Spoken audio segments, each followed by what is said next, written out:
Hey audience, welcome to A Fresh Perspective. In this episode of New Kid on the Block, we will be reviewing Moana, starring Auli'i Cravalho and Dwayne "The Rock" Johnson. Enjoy. It's your host, Gus here. And Zach. And we're here to review Disney's Moana. Isaac, what did you think of the film?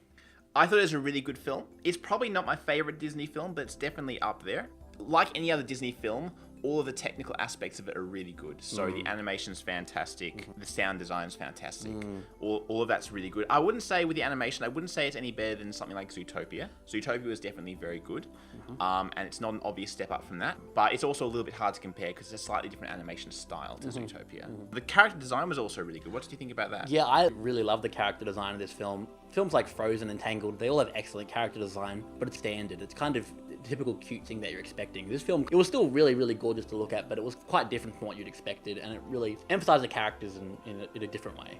Yeah, and to back that up was the strong voice acting as well. So there's Auli'i Cravalho playing Moana, and she did a fantastic job. She was really never heard her in anything else before.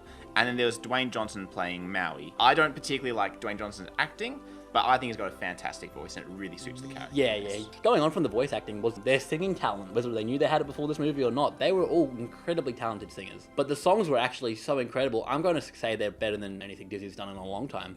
I think they're better than Frozen and Tangled songs. Also, I guess getting more into the meat of it, I thought it had a really strong first act. So if we're comparing to Tangled or Frozen, their first acts are a bit more rushed than this movie. This movie sat back, let us enjoy the first act more, set up the movie really well, and still got us asking a lot of strong questions. I felt like even though I knew in my head where the movie was going, I didn't feel like it was being pushed that way too quickly. I would say that it sets up the film in such a way that you think you know where the story's going, and yet you're still excited to see it.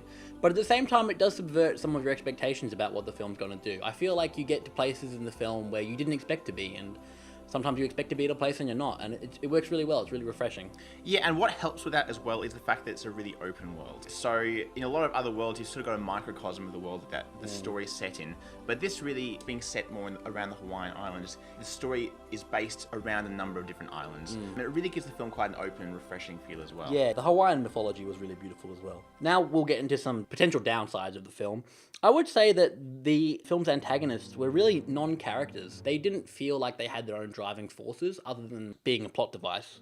And there was one particular character that was kind of meant to come across as, I suppose, an equivalent of Bruce the Shark from Finding Nemo, a quirky villain, but I didn't really love him as much. I thought he was kind of the low point of the film. For me, coming out of the film, I was a little bit disappointed that it felt like a bit of a rehash of a lot of the older Disney movies. Now, that's not a bad story. It's a very well-told story, and there were refreshing and new elements in it. But I feel like overall, the story still followed the same basic arc as all the other Disney films. Also, the second act, for me, I felt like that was a little bit disconnected. So rather than having an obvious linear story going on through the second act, I feel like it was more just a series of slightly disconnected scenes. Another thing I would add is that the short at the beginning of the film, I'd actually forgotten that there's a short at the beginning of each Disney and Pixar film, and when it started, I loved it from the beginning to the end. It was an amazing short. Yeah, it was definitely well told, and definitely something to look forward to when you're seeing the film. It reminded me of Inside Out, actually. Anyway, Zach, do you have any thoughts you'd like to say in closing? Yeah, so I think it's a movie the whole family will really enjoy. It's got great production quality, and I think it's different enough from other Disney films to keep it fairly interesting. Yeah, I'd have to agree. If I was going to say anything, I'd say that there's a lot of depth to the plot and to the characters as well. I feel like I really connected with the characters. In a lot of Disney films, all the characters are usually well constructed, but in this case, they weren't just well constructed. They were really likable, and they felt real and fleshed out in a way that children's film characters usually don't. Alright, thank you for watching. Hope you enjoyed, and go check out Moana. Peace out. Hey there, thanks for watching. Hope you enjoyed. If you did, feel free to leave a like. Really appreciate it. Subscribe if you want to see videos similar to this one, and lots of new content coming out frequently as possible. Leave a comment if you have any video suggestions for us to make. We've been churning out videos, got so many videos, we're gonna have like, you'll be like, way up in your butthole, Morty. All the videos.